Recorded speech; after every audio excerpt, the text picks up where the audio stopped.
This video walks you through how to manage and add new vendors in QuickBooks Online.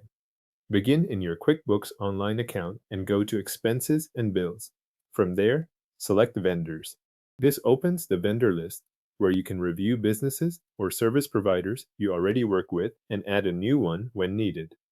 If the page takes a moment to load, wait until the list appears before moving to the next step. To add a vendor, click New Vendor.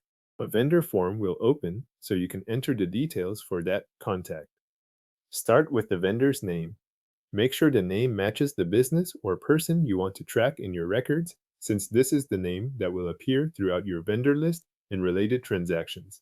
After that, enter the vendor's contact information. Depending on what you have available, this can include the fields shown on the form for reaching or identifying the vendor inside QuickBooks Online. Enter the information you want to keep on file and review it as you go so the record is accurate before you save it.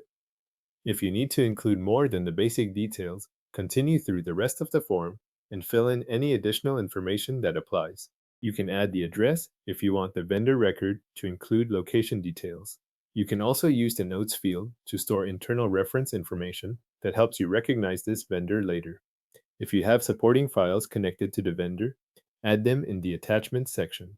There may also be an additional info area, which you can complete if those fields are relevant to the vendor you are creating. Not every field has to be filled in. The key point is to enter the information you want available for future use, while keeping the record clear and complete enough for your workflow.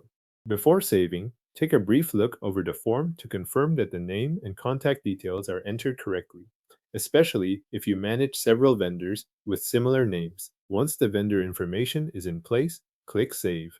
QuickBooks Online will add the vendor to your vendor list, and the new record will be stored with the details you entered. From that point, the vendor is available for use in your books whenever you need to reference them. If you want to manage a vendor later, return to the vendors list from Expenses and Bills. Select the vendor you want to open. From there, you can edit their information if something has changed, or view their transactions to check activity connected to that vendor. This gives you one place to update the record and review the history tied to it without creating a new entry. The vendor has now been added to your QuickBooks Online vendor list and is ready to be managed from the Vendors page.